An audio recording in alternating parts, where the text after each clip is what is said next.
इंदौर के न्यायनगर एक्सटेंशन में नगर निगम ने बड़ी कार्रवाई करते हुए अवैध मकान पर बुलडोजर चलाकर उन्हें ध्वस्त किया। कार्रवाई के दौरान निगम और प्रशासन की टीम को रहवासियों के कड़े आक्रोश का भी सामना करना पड़ा। बता दें कि न्यायनगर एक्सटेंशन का मामला कई दिनों से कोर्ट में लंबित था, जिसमें सुनवाई पूरी होने के बाद कोर्ट ने आदेश दिए थे कि वहां पर मौजूद अवैध निर्माण को हटाया जाए। इसके बाद जिला प्रशासन और नगर निगम ने संयुक्त कार्रवाई करते हुए अवैध निर्माणों पर बुलडोजर चलाया। कार्रवाई के दौरान जिला प्रशासन की टीम को महिलाओं के विरोध का भी सामना करना पड़ा। कई बार महिलाएं बुलडोजर के सामने आकर खड़ी हो गई और उन्होंने कार्रवाई न करते हुए समय देने की मांग की। शुरुआती दौर में नगर निगम ने लगभग 5 मकान पर बुलडोजर चलाकर कार्रवाई कर दी थी। जिला प्रशासन के अधिकारियों का कहना है कि कोर्ट से मिले आदेश के बाद यह पूरी कार्रवाई की जा रही है, जिसमें अवैध निर्माणों को हटाया जा रहा है। नगर निगम ने 7 दिन पहले ही इन निर्माण पर चिन्ह लगाकर मकान खाली करने के लिए मुनादी करवाई थी। कार्रवाई के दौरान भारी संख्या में पुलिस बल भी तैनात किया गया था ताकि किसी प्रकार की अप्रिय स्थिति से निपटा जा सके। न्यायनगर में कार्रवाई करने पहुंची इंदौर नगर निगम की टीम को भारी मुश्किलों का सामना करना पड़ा। कार्रवाई का विरोध कर रही एक महिला को कालका माता आ गई। महिला का रौद्र स्वरूप देखकर माताजी के जय जयकारे के नारे लगना शुरू हो गए। वहीं खड़ी अन्य महिलाएं भी माता माता करने लगी और हाथ पैर जोड़ने लगी। कुछ समय के लिए निगम कर्मी भी सख्ते में आ गए थे कि ये क्या हो रहा है। विरोध के चलते बहुत देर तक कार्रवाई नहीं हो पाई। कार्रवाई के लिए पहुंची निगम की टीम को देख महिलाओं और वहां के रहवासियों ने जमकर हंगामा किया। महिलाएं सड़क पर आ गई और देखते ही देखते सैकड़ों लोग जमा हुए। कार्रवाई का विरोध कर रही इन सैकड़ों महिलाओं में से एक महिला को कालका माता आ गई और उस कार्रवाई का विरोध कर रही सैकड़ों महिलाओं में से एक महिला को कालका माता आ गई और उस महिला का रौद्र स्वरूप देख निगम अधिकारियों व निगम कर्मियों के हाथ पैर फूल गए। वो महिला ज़बान बाहर निकाल कर और हाथ आगे कर ज़बान और हाथ में कपूर जलाने की मांग करने लगी। 2 से 3 महिलाओं ने जिसे माताजी आई उसे पकड़ कर रखा हुआ था। इसी बीच एक अन्य महिला ने माचिस जला भी ली थी, लेकिन कपूर को आग नहीं लगाई। वहीं वीडियो में भी साफ देखा जा सकता है कि एक युवक ज़बान पर कपूर भी रखता हुआ दिखाई दे रहा था।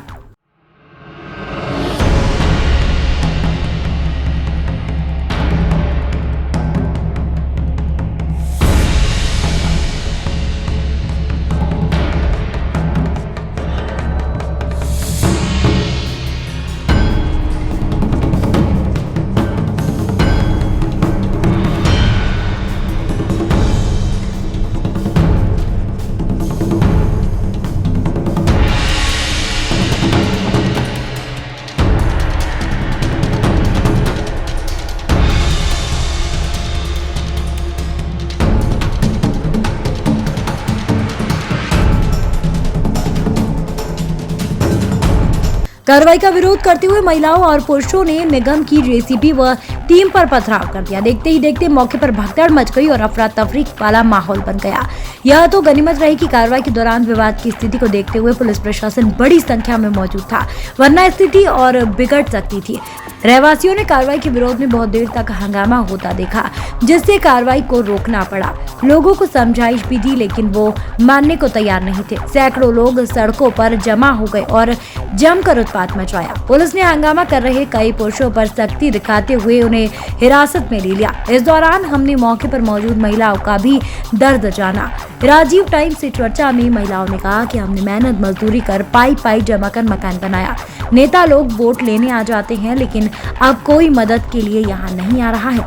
रहवासियों ने मीडिया के सामने जमकर अपनी भड़ास निकाली। इंदौर से राजीव टाइम्स की रिपोर्ट।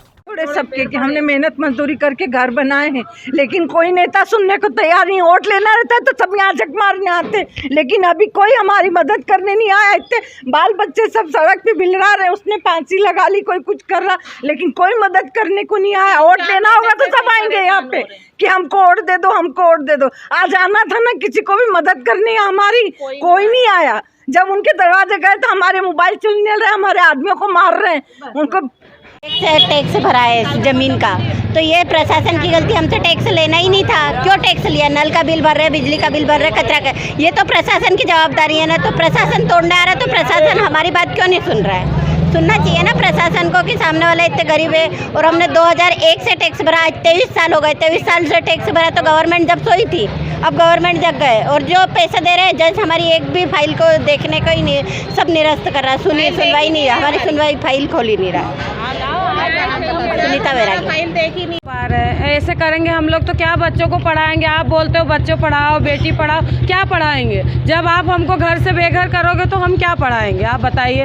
हैं ना, हमारी केस में एक बार भी सुनवाई भी नहीं हो रही है। जब जा रहे जब खारिज हो रही, मतलब गरीब लोगों की कोई वो नहीं है, कोई सुनवाई नहीं है। पैसों वाले की ज़्यादा सुनवाई है। हम टैक्स भर रहे हैं, मकान का सब चीज़ हम कर रहे हैं, लाइट बिल भर रहे हैं, कचरे का भी पैसा दे रहे हैं, जिससे लोगों की जेब में पैसे जाते हैं, सरकार को पैसा मिलता है, वो भी हम दे रहे हैं। लाडली बहना, काहे का लाडली बहना? घर से तो बेघर कर रहे हो तुम हमको, तो काहे का लाडली बहना? फिर प्रशासन द्वारा हमारे साथ अन्याय हो रहा है। हमें बोला गया कि सिर्फ बाउंड्रियाँ तोड़ेंगे, उसके बाद हमारे 3-3 मंजिला मकान तोड़ दिए, और वो मकान तोड़े गए जिसपे स्टे लगा हुआ है। स्टे होने के बावजूद, स्टे के कागज होने के बाद हमारे मकान तोड़े गए। ये हमारे साथ बिल्कुल अन्याय हो रहा है। ना प्रशासन सुन रही, ना कोर्ट सुन रही, और जबकि जिसकी ज़मीन बताई जा रही है उसकी तो निरस्त कर दी गई है। रजिस्ट्री 2017 में निरस्त कर दी गई है, उसकी भवन अनुमति उसकी वो तक निरस्त कर दी गई। उसके बाद हमारे साथ अन्याय हो रहा है। मतलब पैसे वालों की जीत और हम गरीबों की हार रहेगी। हम लोगों के कौन सुनेगा? आप ही बताओ, कौन सुनेगा हम लोगों का? सारे अधिकारियों के पास चले गए, सारे नेताओं के पास चले गए, हमारी कोई सुनवाई नहीं हो रही। बोल रहे कोर्ट के आगे कोई फैसला, हम कोर्ट के आगे कुछ नहीं कर पाएंगे, और जबकि कोर्ट हमारी सुनने को राजी नहीं हो रही है। सबने हाथ टेक दिए, कोर्ट हमारा अन्याय कर रही है। मतलब कानून भी अंधा हो रहा हमारे साथ।